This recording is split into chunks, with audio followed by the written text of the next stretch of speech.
Hello, I'm Amy Trehan, Assistant Curator of Public Programmes at Artist Mundi.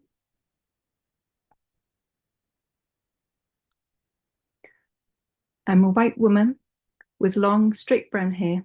I'm sat in front of a plain white wall and I'm wearing a cream-coloured knitted jumper.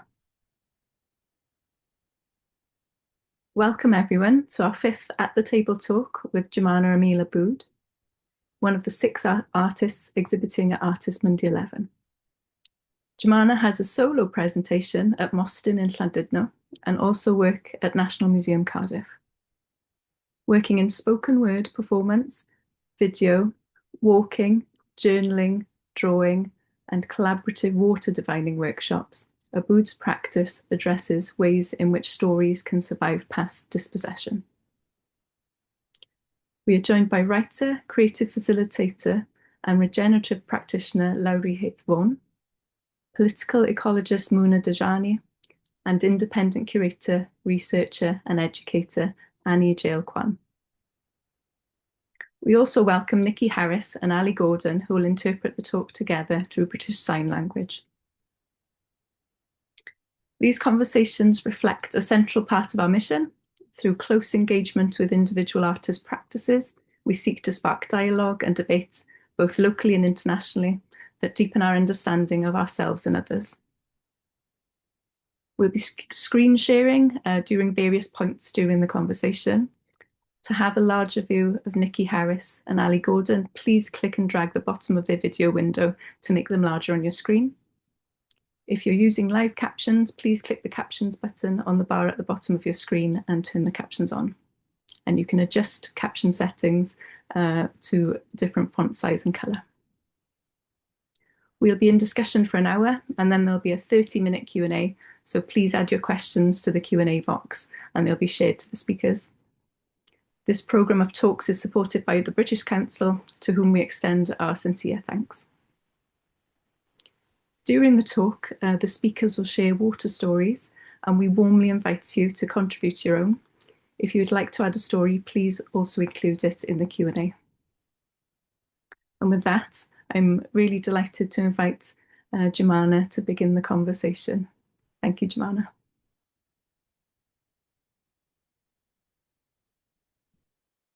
Hello, good evening or good morning, depending on which side of the world you are listening from. Welcome, everyone. I am Jumana Emil Abboud. I'm Palestinian. I'm olive skin, and my human body is somewhere between 50 and 60 years old, but my spirit body might respond otherwise. And I'm in a room with a white wall and a jacket hanging behind me. So thank you, friends, for gathering and meeting with us today. The way that we imagined the conversation unfolding this evening is an attempt to trace water and water movement and flow through storytelling, and storytelling first, through an exchange of stories and story sharing. And we will hopefully do that through 5-minute intervals where we will each share our experience or our story of water. And then we will loop and return to a moment where we will have conversations, and also to a moment where we will invite you, our audience, because we would love to hear from you, to also input your thoughts or your experiences or your stories of water, and maybe even to respond to the question of what is your memory of water. How do we gather? How do we gather around a table when the table is a well, a pool of knowledge, a portal of time, and four streams of spirit and of thought are more than drops of homeland, drops of history, drops in spirit and in thought, drops of ancestry, where the drop might be equal to the size of a homeland, where the drop might be equal to a history that we were once part of in a once upon a time kind of reality. In that reality, we are reaching beyond colonialism. We are reaching through the demonization of homelands and of memories, connections and gatherings. How do we gather around a water of contrast, waters moving through a vessel, where the vessel is a seashell, the silwana, and water moving through her will cure you. Water moving through her will cure me. It will cure us all of our grieving hearts. How do we gather across oceans, cultures converging? My convergence is in gratitude and in recognition of all the voices, the souls, most of them women or those who identify as women, whose stories have gotten entangled with mine and mine with theirs, the storytellers of my childhood and my adulthood, the expanding community and culture who have multi-authored our wording and relating of water through largely a participatory practice, a performative practice, a story entanglement practice, operating under the project of the water diviners. And this recognition and my acknowledgement is also to them, the water diviners, particularly the ones from Palestine and from Wales, whose story excerpts I will also share with you shortly. And I want to credit them by name. Thank you, Haifa, Lama, Ragat, Amal, Sahar, and many more. And thank you also, Lowri, Lindsay, Emily, Bex, Abby, and many more.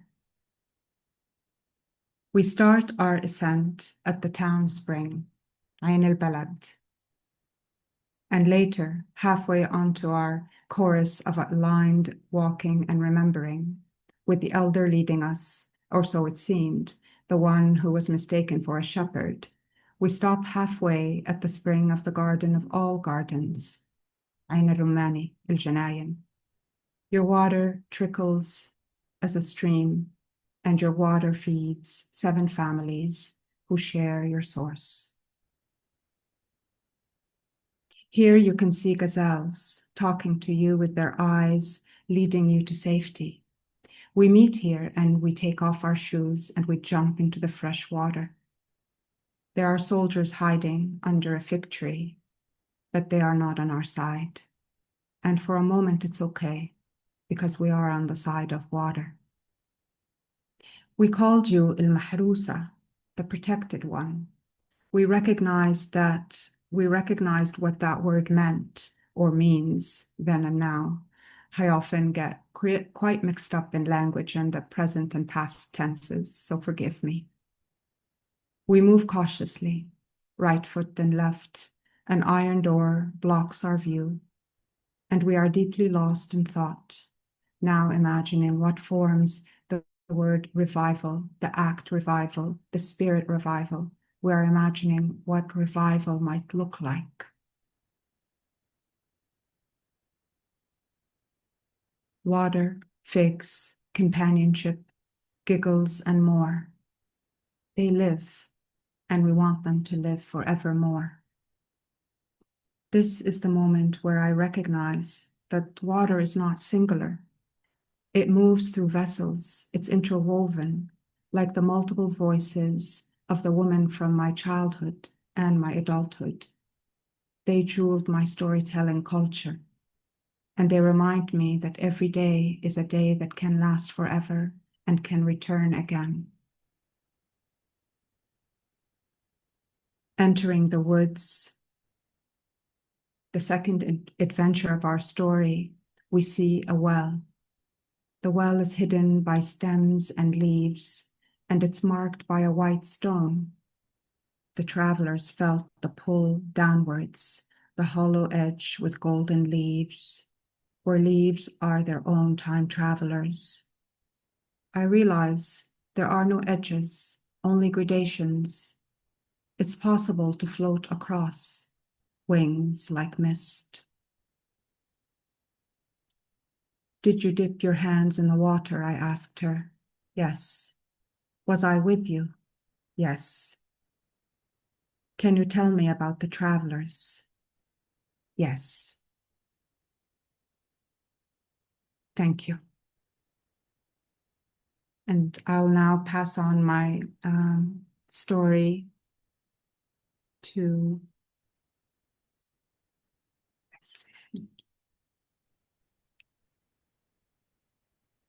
Annie. Hello. Thank you, Jumana. That was so beautiful. I just loved hearing your voice. I think the art of storytelling, we don't spend enough time on it. Well, thank you so much for inviting me, Jumana, and Artist Monday. My name is Annie Jael Kwan. I'm an Asian woman with long hair, wearing a green plaid shirt, sitting in a virtual room with a green interior. I'm a curator, researcher, educator, and sailor.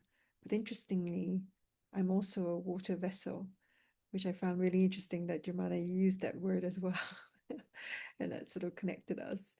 And in the spirit of water, which sometimes seeps, leaks, and overflows, I will share a story of sacred waters, which connects through two sacred well springs across time and space.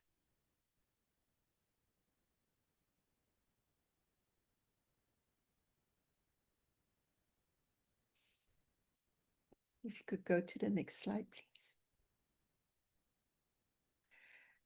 There is a well, now known as St. Anne's Well, which is located in the town of Buxton in Derbyshire, the UK.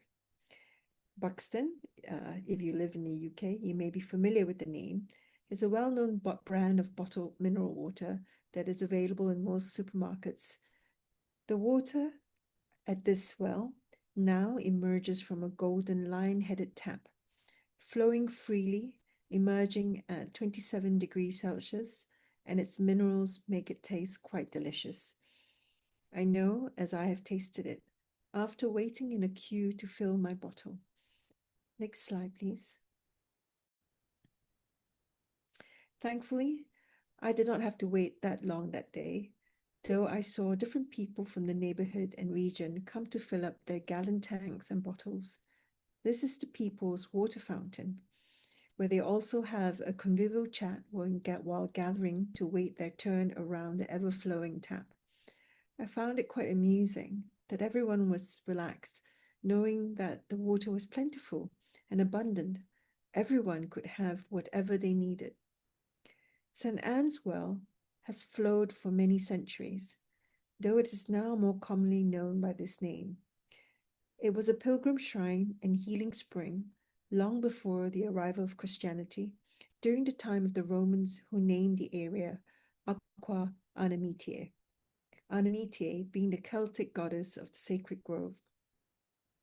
Through the centuries, this healing spring attracted visitors from near and far in search of a cure, in particular, some famous unruly women, such as Mary Queen of Scots or Lady Georgiana of Cavendish.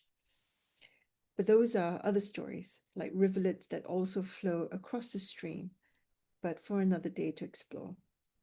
But notably, entangled with this story, Nestle obtained the brand Buxton in 1992 and has operated a plant in the area since 2012, producing the bottled water that we see in the supermarket.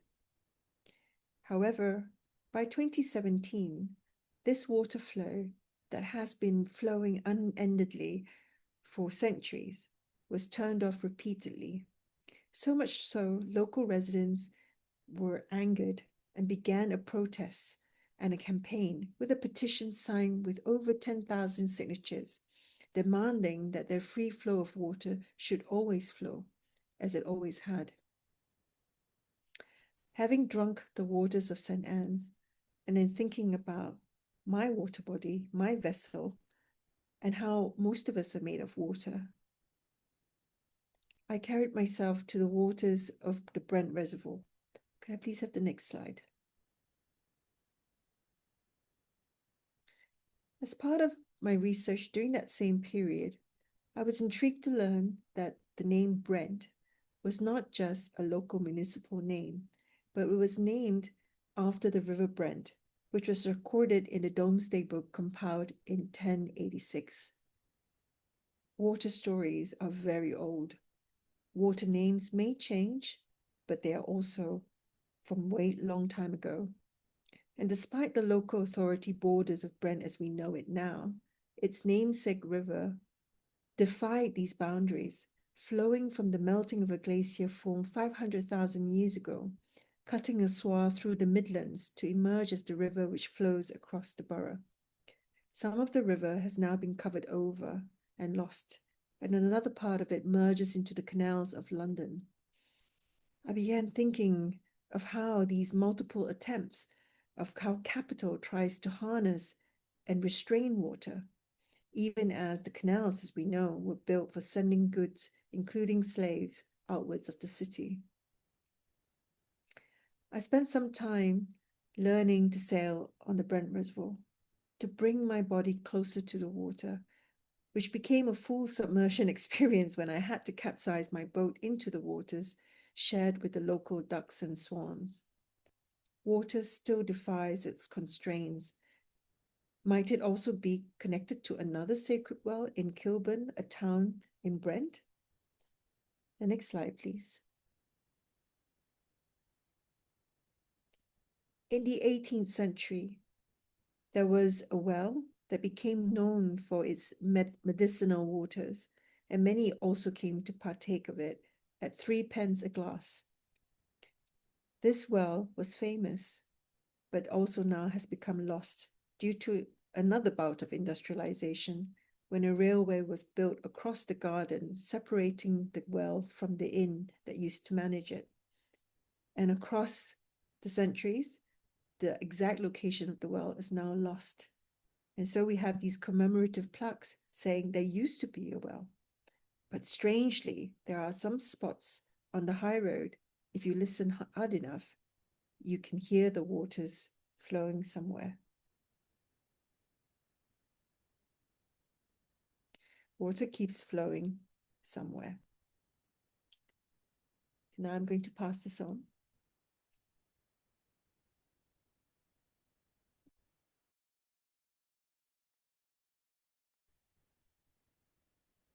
Hello, noswaith there. My name is Lowri Hedd Vaughan. I am a 40-year-old woman with short dark hair, wearing a flowery shirt with a pale wall behind me. Diolch Annie, Jumana, thank you Artist Mundi for this opportunity this evening and for all of the wonderful work that has unfolded over recent months working alongside Jumana. I'm based in North Wales, and I'm wondering, listening to Annie's story there of the glaciers, if that might have been connected to this glacier in this story.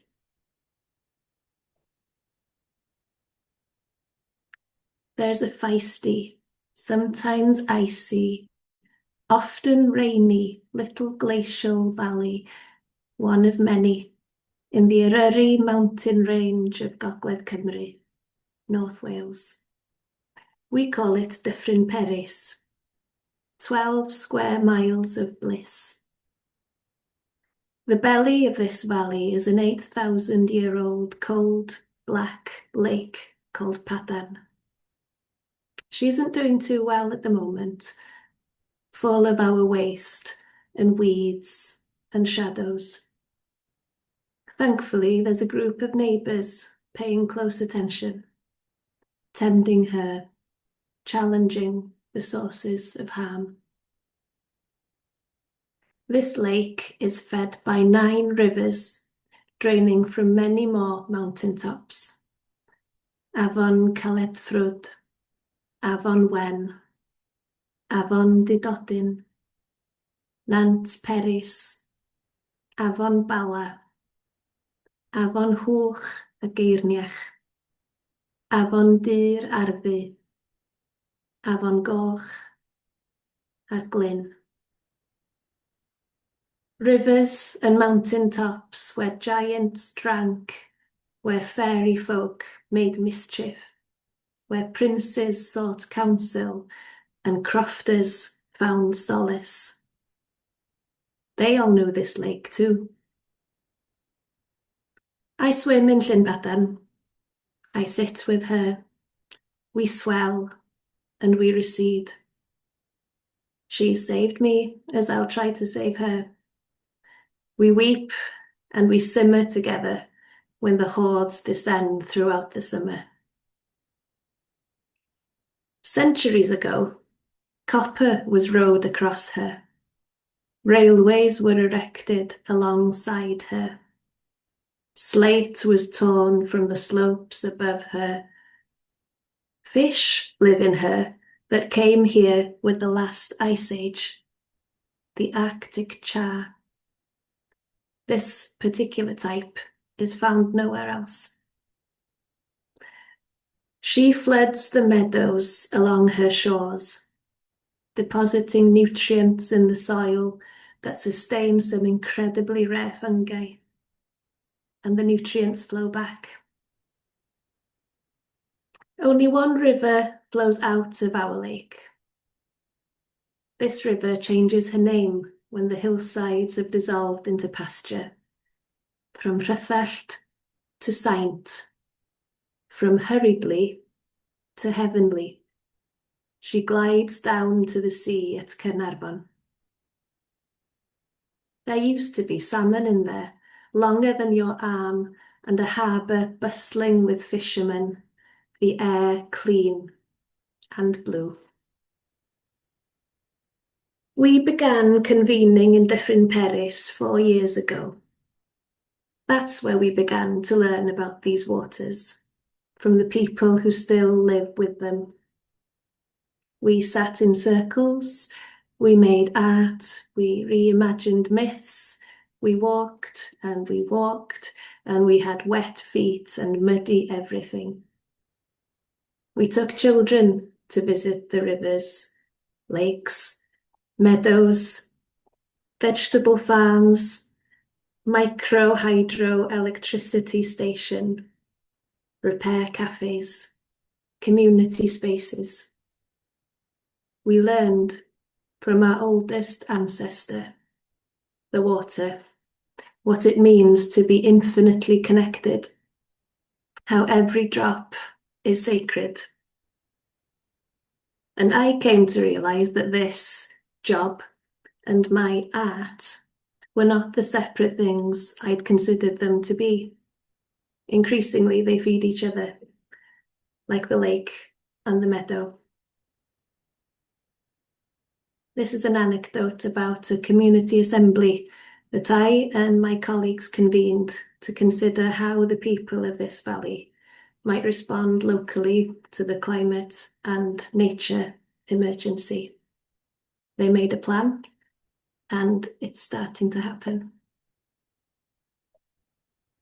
Diolch.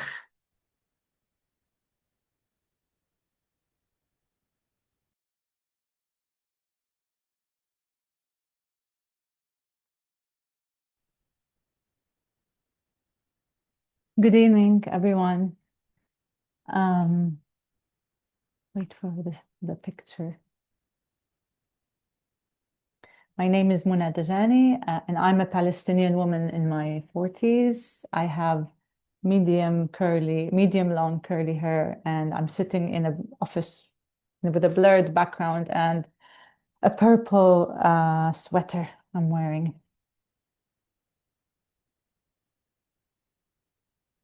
Thank you so much to Jumana. Thank you, Amy, and artist Mundi for this really powerful evening to gather us here around a water table. Jumana's invitation said we would gather around a water table. My mind, maybe my history of studying engineering right away went to maps, to cross-sections, to quantities and volumetric values and aquifer models. In the hydrogeological sense, water table is a line It's an invisible threshold beneath our feet, marking the level at which the ground is saturated. It's something to be explored or found, measured, drilled into. It is rendered as data, like how many meters below surface, cubic meters per year, what is the recharge rate and the extraction quote. It's the object of optimization. How much can be pumped? Who gets to pump? Who gets the permit? Which crops justify this draw of water? In this register, the water table becomes a site of calculation and often a site of violence and denial.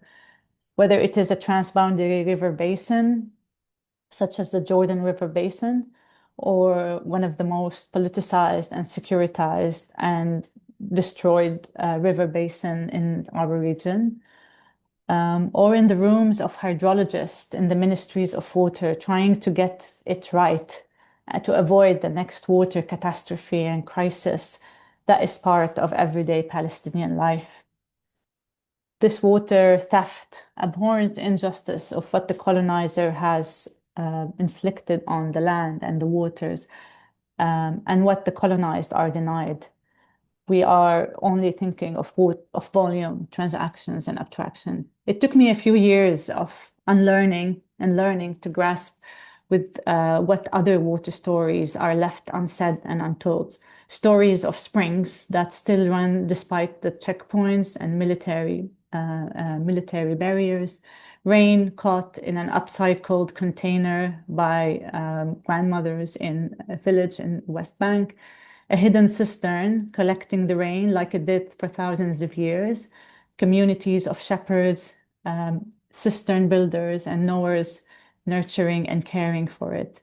Brackish water also coming from a coastal well in the besieged Gaza Strip, tap water that tastes faintly of chlorine and control. In Palestine, these multiple stories of water are inseparable from the story of colonialism and extractivism. Rivers die. Rivers are made to come to an end. Springs completely dry. Wells are deepened on one side of a segregation wall and restricted for hundreds of thousands others. Aquifers are annexed through law, through military orders. Water flows along pipes that bypass villages whose lands cradle the source. The hydrogeological becomes geopolitical and like very effective and lived experience. The hegemon lowers the level enough and the million wells run dry, they regulate access tightly, close the pipes to collectively punish a besieged strip, intentionally deprive millions of their right to quench their thirst, and kills people in the thousands, if not hundreds of thousands. Communities are told they cannot nurture their fields, their animals, their children. The line beneath the earth becomes the line between those allowed to benefit from the source and those forced into thirst and death. How do we reject the flood of violence that colonial logics around water abstraction has created? How can we also reject the flood of violence that has been concretized in our landscapes, in our minds, and in our springs and rivers? One thing, part of this unlearning process, is that realizing we need to speak to our grandmothers and forefathers who knew when to plant by watching the dew. We need to walk the route of springs that no longer appear on official maps, but remain alive in our memories, in our storytelling. We speak together with communities that have always known how to follow the rhythm of water without exhausting it. They have respected the slow work of the recharge that water requires, and they have understood that water is not simply H2O, not only a resource, but a relation. So this is not the only story our waters want us to tell. Our stories of water are multiple and ever-folding. I will stop here and keep the rest for discussion.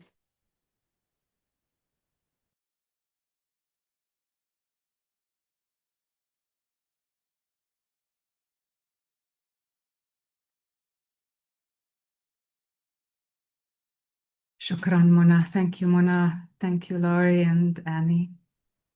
And we'll continue in our looping and flowing of storytelling. If we can maybe pull up the slides of the image, the first image of the pomegranate. I suppose for me, what really was for me, what I really wanted to share in the first part of my storytelling, where I shared excerpts from the stories that we co-authored as water diviners in Palestine and in Wales. And the reason I wanted to, have that conversation and start the conversation today with these stories is also to kind of form the way that I am working generally in my practice, and specifically for the Artist Mundi project. So what we're looking at now is an image of a pomegranate that is made in beeswax. So this is, pomegranates many were found fallen from trees that were dying in Kenya during the COVID year that I spent there as part of the Saki residency. And this is also a moment to really acknowledge and thank the community of Kenya and Saki for guiding and hosting and welcoming me in their home. And many pomegranates were found on the ground among the springs. And I think one of the questions I ask myself in my practice, and particularly in what is it that I want to share in an exhibition for Artist Mundi, is the question of how do I bring the stories and the springs and the pomegranates and what they are also trying to say, what they have witnessed as living entities across the springs. How do I share that with the new community and new spaces? And for me, one of the continuing ways in which I engage with water and with storytelling is through opening it up to an entanglement of stories. So the stories that the individuals and the participants to the water diviners, the stories that we co-wrote in Palestine are then carried. I think, as Annie said, she is the vessel, and I think all of us actually have been expressing how we are vessels, and so I often ask myself, well, where can I be that vessel, and how can I mediate a story about a spring in an occupied West Bank to a space and to a new community in Northern Wales. And so for Artist Mundi, if we can have the next slide, please. We were able to, with thanks again to the amazing curatorial team of Artist Mundi and with Moston Gallery, to try to find, to connect with, oh no, you can keep it on that. Yeah, that slide. Thank you. And what we're looking at now is, in fact, in the Great Gogart in Llandudno in Northern Wales. And the next slide, please. And what we tried to do is we created a water diviners group as part of my project with Artist Mundi. And we tried to find water and then to also remember the stories that were once told, but also that we're experiencing at the moment, and stories we would like to carry into the future. And we engaged in these stories through a practice of not just story sharing, but also story entanglement. And it becomes a space where both myth, fairy tale, folklore, dreams, fears, traumas, acts of revival or reciprocity or recovery, but at the same time also acknowledging the injury and the trauma and trying to kind of put them all into a pot of story, a well of story making. And eventually then, if we can have the next slide, we take that back into the gallery space through a storytelling performance. And we share the stories both of Palestine and of Wales with the larger community or the larger audiences that are invited to listen, and we share water as well. So we collect water physically, literally, from the spaces that we were able to visit. It's not often that we find the water sources. And I remember there's this, well, there were many stories, I think, beyond the 5 minutes that I have for sharing, but we try to share the water, thank you, with each other through the storytelling, as well as with the audience who are listening. And it is a way for me in my practice to always remember that and remind that we are connected, that the story that I share is a story that I'm also not just sharing on a surface level, but it's a story I would like to entrust to you, and in a way that I am, or I feel accountable to that spring and to the story around it. And of course, that also means to who are the people that have access or don't have access to the story or to the water. And in that same way that I am sharing that story with you, and that I feel like some form of accountability to that story, then I'm also somehow entrusting you with that story too. And I do not have any way of knowing what you will do with that story after you have listened to it. But I think as an art practitioner, I also feel like that is also okay. Yeah, thank you.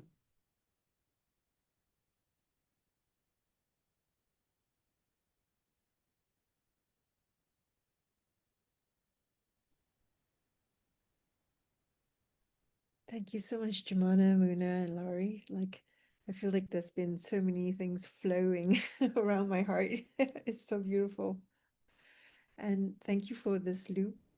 And I guess you wanted to maybe give us some space to discuss like how these stories emerged for us through our practice. And as a curator, researcher, and educator, I see all these roles as sometimes being very intertwined. And in a way, working with water was a lovely way to explore how these things were entangled beyond the kind of infrastructures that would sometimes hold those as professional roles. So for me, these water stories emerged both through my research and curatorial practice, as well as my own sailing body. As part of my PhD research, I convene and curate a group of diasporic women artists that are interested in feminist ideas of spirituality. And we sort of call ourselves a radical spiritual collective as a sort of shorthand. And together, our interests span a very intersectional understanding of practices such as witchcraft, shamanism, feminist archetypes such as goddesses, giantesses, crones. We also think about menopause, having sort of embodied experiences that we share and struggles, and the whole concept of like raging women, and through nurturing a relationality, we are also exploring other types of relationality that's based on reciprocity and solidarity and sisterhood. So together, we had visited Buxton to attend the Sacred Waters Conference. If you could, yeah, okay. So we're back at the well there. And which was the conference was a 3-day program, which explored water that was expressed in different contexts as being holy or mystical or mythical or eschatological. And what was really memorable about the conference, which was this, I guess, this particular infrastructure of sharing knowledge convened by 3 institutions, was one particular curious event. There was a panel that just presented on the subject of holy wells, including holy wells that were in the Levantine region. And one of the group asked this question, said, given the deep political solidarity between Ireland and Palestine? Are there any historical or mystical or narrative kind of connections between the holy wells of the regions? And it was very interesting because this question was greeted with a lot of outrage, hostility, and threat of expulsion, which of course invoked a moment where we found a lot of sisterly solidarity in response. And it was also very interesting that questions about water can, be so provocative. But apart from that conference, part of the project was also spending time together, going on walks. So I found it very interesting that we have a similar image there, Jumana, of like exploring the sites and the lands and listening, to our bodies being outside and we uncovered a lot of stories also of unruly women and mermaids and historical violence and so on. But we also had the opportunity to create rituals and have them together, also dealing with water. And apart from that, we also cooked and ate together and nourished each other. So if you could go to the next slide, please. So alongside that work, this is an image of us, and then this strange well that we found that was again covered over. But yeah, if you could go to the next slide. So across this period, and that's perhaps why these stories became entangled, from 2023 to 2025, I was also curator of the third edition of the Brent Biennial, which ended up being called Bones, Stones, and Calling the Four Elements. And this was deeply inspired by the River Brent, which was something I was looking into as part of the research. And so it began as a story of moving with water, and then also recognizing that water participates as one of the four elements of alchemy, one of the ancient philosophies of the four directions. So each elemental direction, would be anchored by, say, water, fire, land, and earth. So for me, it was interesting that there were four of us in the collective. And so unfolding the program of the biennial across these four elements, we would have each of us anchor one of these elements with a practice. And so the infrastructure of the biennial, the structure of the biennial, I was experimenting with it as well to unfold across four divinations first in 2024, and then four rituals in 2025. And so through this process, the biennial would stage a magical construct via the collective energies and nurturing sort of communal relationalities. And then we would pay homage and respond to each of the elements and think about its materiality, its metaphors, as well as its methods. So specifically about water, we stage art and activities around the Brent Reservoir. And as part of that process, having already spent a year sailing on the reservoir myself, we invited the artists and curators that were part of the program to sail on the waters and kind of explore its contours. And then we also invited the public to go on speedboats and sailing dinghies to get to know the waters as well. We thought that it was an interesting way to engage the site and sort of place art together with activities that also move the body with the elements, rather than see art as something that is more siloed within, say, the white cube space. And so artists, the next slide, please. Yeah, so artists conducted workshops and rituals and presented installations within these clubhouses. And then the last slide, please. And Young-Suk Choi, who's one of the member of the collective, who's an Aquarius sun, so is a water bearer, but an air sign, explored the connections between the waters of Busan and Brent, and she collaborated with sailors, singers, and performers to create a new performance which took place on the water. So using the boats, the performance moved with the wind and water to very poignant and powerful lamentations and drum beats. I think the singers are Iranian, and they enacted a ceremony together, laying lotus leaves on the ripples of the water before releasing smoke flares, which were in warning of impending climate change and ecological grief and the impacts of water. So I think for me, water was inspiring, almost doesn't cover it really, because you sort of start to realize that you know, once you start really thinking about it, that one's whole embodied self is so deeply related to water. And the vibrations of water are also vibrating through us. So really, we carry with us these stories. And I love what you said just now, Jumana, about almost like the sacredness of holding these stories, because these stories carry these energies. And so when we hear the stories, we are vessels for the stories too. The stories flow through us and become part of us. And I thought that was really beautiful. Yeah.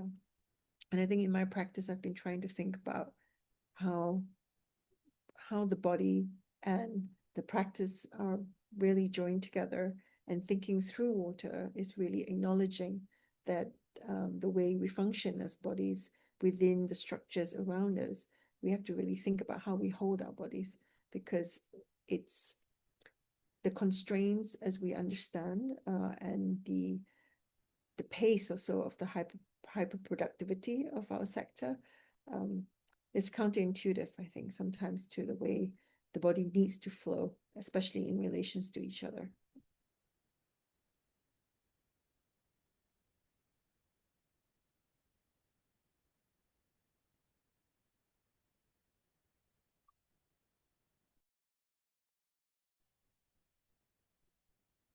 Okay.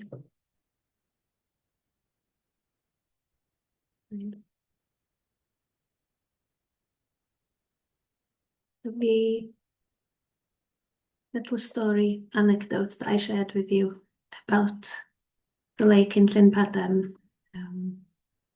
I pulled together to try and represent some of, I guess, my creative journey. I still consider myself to be a very amateur, experimental, early career creative. The work of bringing people together and coordinating projects and convening these spaces for debate and discussion and learning comes much more naturally to me than it does to discuss my writing and poetry. So I've written out of necessity to understand myself, to understand the world that is visible and the world that is invisible. It's been a kind of therapy, yes. And equally, the work that I find myself doing now has happened out of necessity. I was a project manager for a local authority for my sins for many years, project supporting some of the most vulnerable people in society. And I remember asking if I could study a course in systems thinking, postgraduate certificate. Gosh, I had to put a business case together and everything, because this is how my head works. You know, I can see the patterns, I can see the gaps, I can see all the interconnectedness of all of these parts, and it baffled me why my colleagues could not. So I wanted some of the language and maybe a certificate to try and qualify these claims. And fast forward a few years, they didn't get it, so I left. I went to run a retreat centre founded by some wonderful people based around Quaker spirituality, some Steiner and philosophy in there, and permaculture principles. And that's when all of these pieces began to fall into place. I found ways and language and community where this sense that I held of the infinite connectedness of everything could breathe. I came across some amazing thinkers and writers and revolutionaries like Jane Goodall and Joanna Macy and Carol Sandford, and this practice that I now call my regenerative practice is the work of noticing, of deep observation, of deep listening, of feeling into the power of place. And I've been so lucky to be rooted in a place that is safe. I have privilege, I have community, and I find myself working for a project that allows complete experimentation and emergence, and has allowed an organic coming together of people who share a lot of these values. And the community assembly process has been, I think most people who've taken part would say it's been quite transformative to take the time, as some of our ancestors would have taken the time to really sit with one another, to sit with themselves, to sit with long time, to sit with deep time, to notice these patterns of society, to notice these patterns of water flowing, to notice the health of the lake. Yeah, I think that's how I might define the regenerative practice, how to try and create a container for deep understanding, deep knowing, and deep care that then allows for positive affirmative action to take place to hopefully prevent the worst of climate and ecological collapse. And the writing has happened in and around that.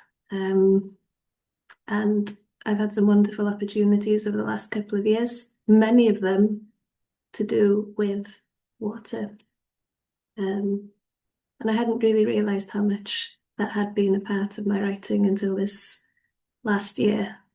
And I live on an island surrounded by sea, and I work in the mountains, and I swim in this lake, and it has just captivated everything. And it feels like that has become the baseline for what hopefully is the beginning of more creative output, more creative collaboration, and working with those themes of Llifolygon, which was the collection I wrote in response to Jumana's water diviners workshops in the past.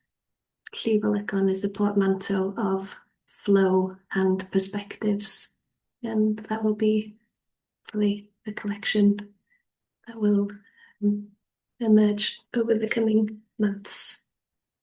I hope that's enough of a little context of practice. Thank you.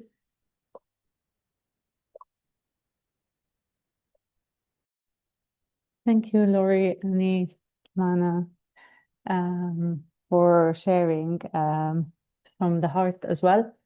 I am not an artist, so my understanding of my practice comes from kind of my writing and from my scholar activism that I have been engaged in for a few years on Palestine, but particularly on water.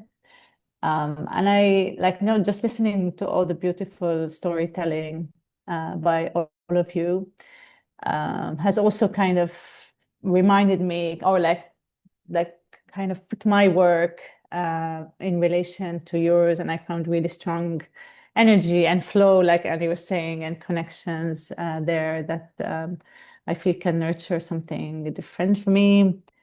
My practice of water storytelling is a way of rejecting a singular story or an abstracted story about water, and thinking about water as multiple and as kin. Something that I think and Jumana, and who knows Palestine, whoever knows Palestine from the group will know that it's been taken away from us, kind of the right to narrate our own water stories, needing to tell a story that conforms to ideas of victimhood or resource theft and extraction, which I also have been doing for a few years before coming to the realization of the multiplicity of stories we need to, not only we can, but the ones that we need to tell in order to reject erasure and reject kind of dispersal. So yeah, like if it's okay, Abby, to put one of the pictures, which is the first one, I think, in the sequence of pictures, because I think it's there that I kind of decided to change the the pathway that I was on in terms of telling water stories. Thank you. And it happens in sites of what we can call forgotten occupations. Kind of this shifted my writing and my research to tell like stories of water from below, from the water that flows or the water that is denied and the water that is claimed by Palestinian, but also by Syrian farmers in those spaces that are usually left marginalized or their stories left untold. So they doesn't feature in the news and their struggles are forgotten struggles. So here is a picture of in the occupied Golan Heights. So a territory that has been cut off from its Syrian homeland by the settler colonial project, and where people held on to the land and to farming by collecting water themselves, and ultimately, ushering new water relations despite occupation and despite erasure. So I think I really feel like that is a story that inspired my kind of thinking and rethinking and learning and unlearning about narrating water stories that go beyond settler colonial time and settler colonial control of time and space, and see how water infrastructure holds not only just the resource, but also kind of the promise of staying present on the land and the struggle of doing so on an everyday basis for these communities that are forgotten. So for me, like it also meant engaging with water storytelling through rain rituals. So I'm really, really inspired always by the work of Jumana, and also Sakia and all of those who dare to tell alternative water stories and ensure their continuities.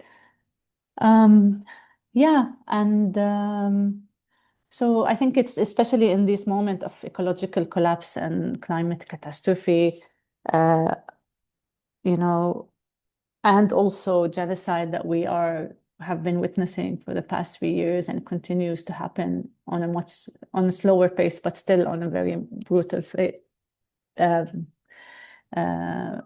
level. I think it's important to think of those water stories that are untold, are left untold, those water connections and relationalities that are being taken away from us, and the way that we are trying to reclaim the right to speak, like Edward Said said, but also the right to narrate, particularly water stories. And I think this is where the power lies in ensuring that we continue to tell water stories, ensure that to give water from below our full attention and care and nurturing. And I will stop here. Looking forward to continuing the discussion.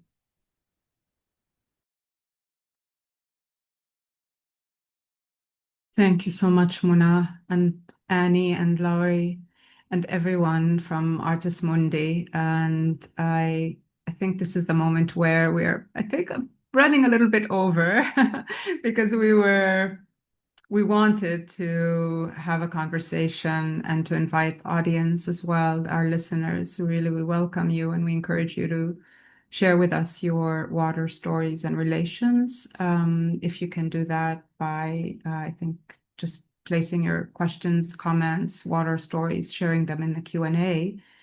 But maybe with a little bit, since we are waiting for the questions to come through or the experiences, the stories to come through, we can also have a few moments of continuing our conversation. Because I so loved listening to each one of you and to listen to your experience, your history, and your present, and also like how you are, what you're doing for the future too.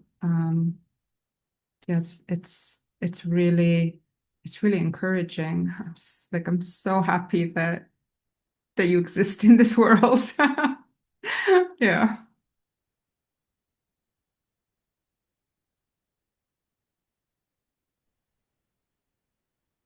I was wondering, Jumana, like if I could maybe kick things off with a question for you. Um, I just loved how when you do your water storytelling workshops, you really bring people together from all walks of life. And somehow, the one I experienced, you find yourself collaborating, sharing reflections and insights, and then working on a text together. And that process creates a lovely intimacy within a group of people who may not have known each other before that. And I just wonder, bouncing off that and then thinking about, I guess, the different things that we discussed this evening, in view of everything that's happening in the world right now. What do you think working through water can afford us in terms of thinking about solidarity and relationships right now? Oh, that's a big question. I mean, Are you up to it? I feel like for me it's very personal. I work, I think as all of us do. I mean that's also what I picked up from your sharing and your storytelling. And it's personal because I'm not like I can't deny that I'm acting from a place of urgency, and I think it's not just about the urgency of the question for Palestine, but it's also the urgency of we cannot look away from all forms of violence and destruction. And I think when I said earlier about how we're always in that, when I bring like the groups together, when I try to engage with that question of what does revival mean? What does repair mean or recovery mean? And I think it's because for me, that's what storytelling does. And when I think about all of the great storytellers and also the unknown storytellers, because there is in Palestinian fairy tales and folk tales, the storytellers are very often anonymous. So that is for me one of the most encouraging models. How do we connect, but also to keep a more of a shared voice? Like that is the name. That's kind of to drop the ego, to surrender the name, and to think more about the anonymous, because there is a larger ambition. There is a more urgent question that we need to try and grasp, to try and understand. And I think that that's what the power of storytelling does. And I work with water and I want to relate with water because that's where all of the Palestinian stories, so many of them anyways, that's where they're emerging around water sources like freshwater springs, pools and streams. And Muna, mentioned earlier about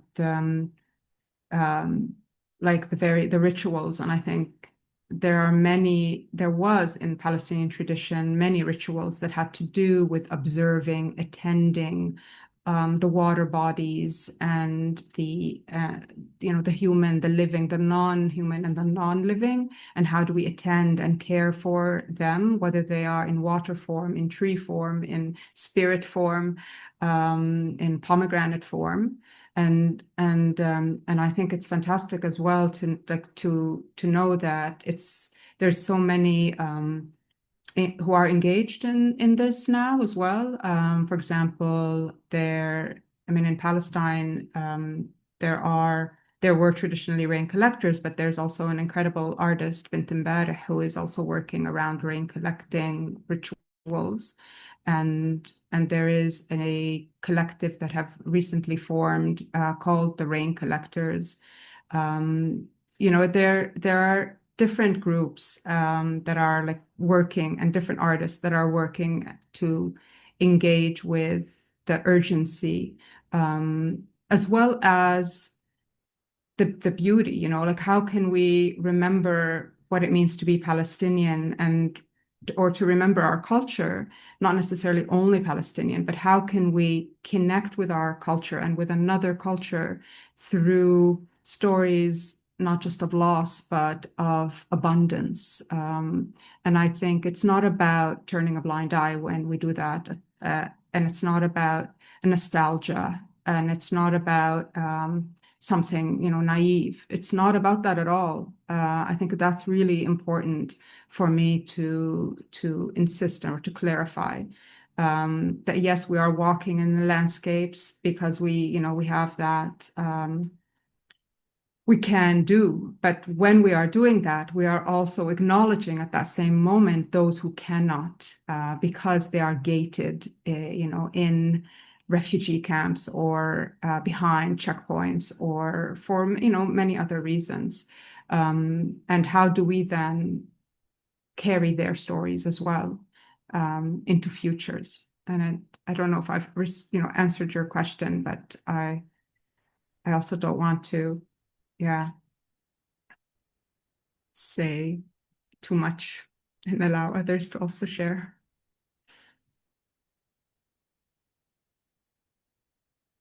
I mean, one of the words I tried to learn in Welsh during my Artis Mundi installation first in Cardiff, but then later and mostly in Llandudno. It's a Welsh word, please help me here, Lowri, for the neck. Guddo, I think. Guddo, yeah, for part, like, which means it's not just the neck, right? It's also that part of the body that where the head and the rest of the body rest.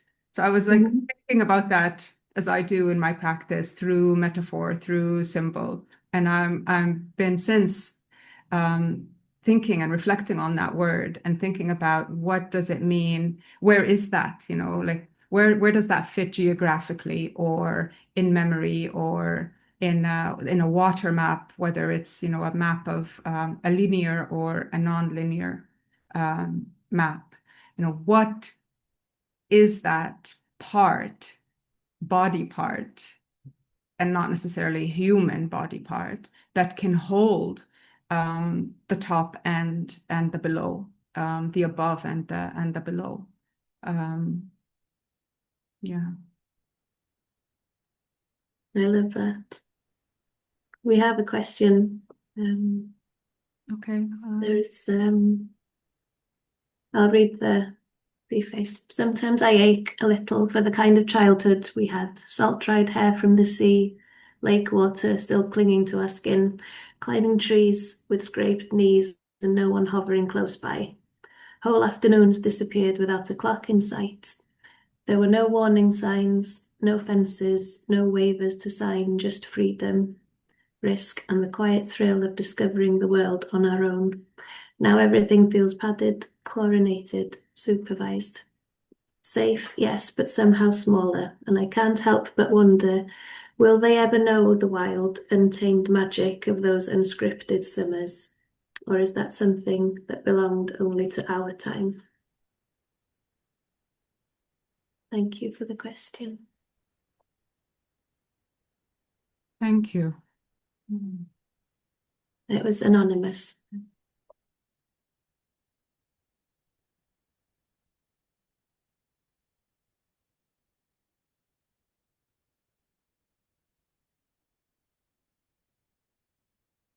I wonder when now I'm engaging with the anonymous sender attendee, when they write will they ever know?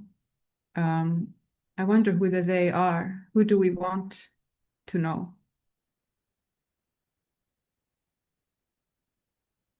I think it refers to children, which is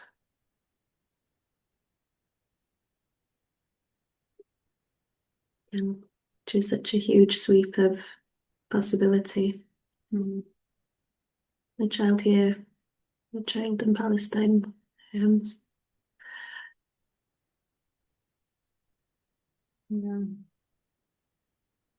I do feel a strong sense of responsibility to make sure that, the children that I work with get to experience moments of that wild and tamed, that there are at least moments for all children to experience that. Yeah. I think that that's so important. Like, I loved hearing about all of the ritual making practices that you are also working with, Annie, and Lowri.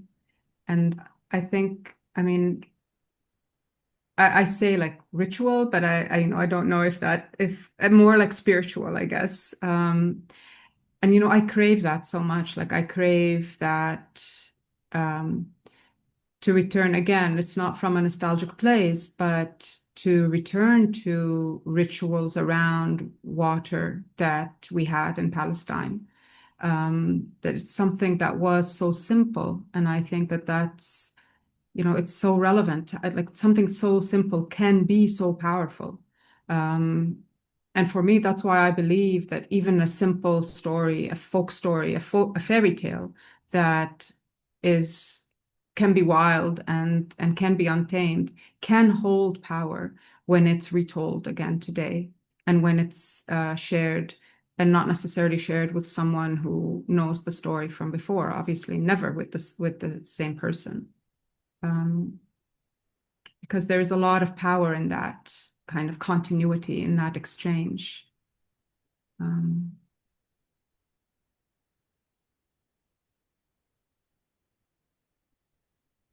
I say a few words? I was really inspired by the conversation, but also by kind of the way that Jumana, like when you showed pictures of your work, how much like that movement of water happened across like places and people, and it still was able to unite, and it was still able to kind of maybe like have a deeper meaning of sharing water that we also sometimes fail to do, and see thinking of water as something that is very much local, only kind of just us. And I think, yeah, like when you shared, I love that picture of like the water like slipping between the hands, and it gave like a deeper meaning of sharing that I think we all yearn for as well. And like you said, like it's like an entry point to like also other struggles that we all face. And I like what Anonymous said, because I think I read it as Palestinians. It can be read in different ways across different registers, because I think we're all suffering from the same alienation from multiplicity of water, right? We all kind of come to see water as quality, water as potable, but never see water as more than that, as long as it reaches our taps, as long as we have a very continuous flow of it.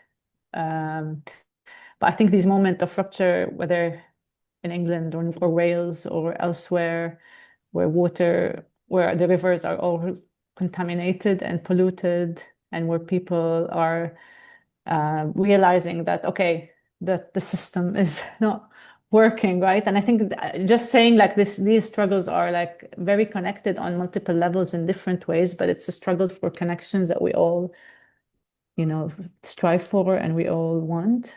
And it can happen on so many different levels.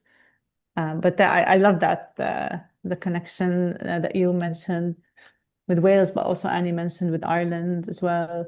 And yeah, so many other places. I've been really inspired by reading a lot of Indigenous scholarship on relationalities with water and multiplicity of water. And it just makes makes the need for us as Palestinians to tell those stories even more urgent. Yeah, so yeah, it's really all very inspiring. Yeah, I think that sometimes art practice can be an alienating practice as well, sometimes. And so, like, there is, for example, in my work, there is a practice which is the studio practice, right? So and that's a lot more solitary, because then I'm drawing or I'm reflecting, I'm gathering, I'm regathering thoughts and stories in my head on paper or in conversation. But I mean, I feel really fortunate to have so many institutions that have hosted the Water Diviners projects, because I think without them, like that wouldn't have been possible. Of course, I have attempted without that institutional godot. In this case, that's that's the body part that is holding one body with another. And sometimes, and especially in the last 2 years, I think, where institutions have been under a lot of questioning over how are they reflecting on genocide, on artists who, shouldn't be censored. But at the same time, I feel really grateful for the institutions that have held and that have welcomed and that have been have showed their hospitality and their encouragement of the Water Diviners practice, because it's very important non-solitary practice, and that kind of says, we can listen, we can attune, we can attend to one another's stories. And I think that that's the moment where it can be very violent, the moment where we stop listening. Of course, I'm not talking about the Water Diviners, I'm talking about, the world and occupying forces and projects that refuse to listen. And I think that's a form of refusal that we have seen is very dangerous, because that non-listening body is the one that also will reject us. So we have to find a way to be like, again, sorry for the metaphor, the cliche, but we have to find a way to be like water, or to be like the storytellers, the oral narrators that can traverse through all forms of cracks and boundaries and checkpoints. Yeah.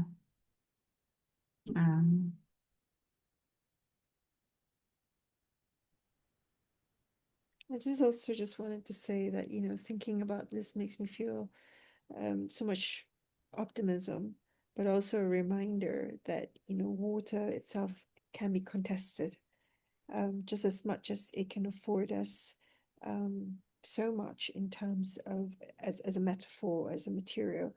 Water is also tied up in various narratives of violence. There are so many stories of like sort of origin stories in relation to water, where it also depicts a kind of gendered violence. And I think of that historically, but also then think of something as horrific as Epstein's Island, which is still kind of unfolding and almost too crazy to believe, but it's, happening and or has happened. So it always reminds me that, one cannot be swept away by just the poetics of water, because even as I'm sailing, we are always reminded that the sea may be poetic, but it's constrained by lots of structures and rules and boundaries and national grids and things like that. And so we are, in a sense, at work to recuperate how we think of water too. And maybe that's, I think, what you have been kind of alluding to, Jumana, about rituals, making water intimate and personal and meaningful, and something that is sort of draws a collective energy around an intentionality. And I think that's also important work, to not to let water be simply managed or constrained by colonial or capitalist structures that have existed for a long time, but to recognize it as what it is, something much older than we are, much more primordial and elemental, that we can draw strength from too. Yeah, that's really beautifully said, Annie. Thank you. And I think that if we place, that word water alongside the word, story, then it's also asking that question, like that we have to also do the same with our stories so that the story of the one who doesn't want to listen doesn't get heard more than the story that does need to be heard. That makes sense. Yeah.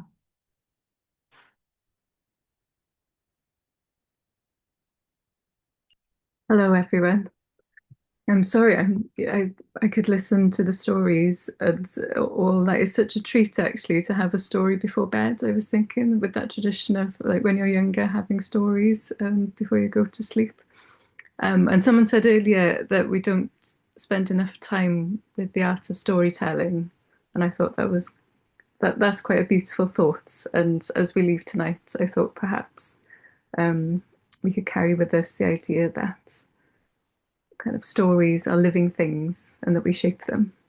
And yeah, thank you so much, Jumana, for reminding us that art can be a form of care and resistance and also renewal. So the word renewal kept kind of popping at me throughout the whole conversation. So thank you so much. Yeah. So thank you, Jumana, Annie, Muna, and Lowri, for sharing all of your stories and for all the flowing connections between them and hopefully between the audience as well. Also, huge thanks to Nikki and Ali and Abby, who's behind the scenes as well. We have one more at the table talk coming up with Camila Janan Rashid that we're waiting to reschedule the date for. So please keep an eye out online and please do book on for that conversation.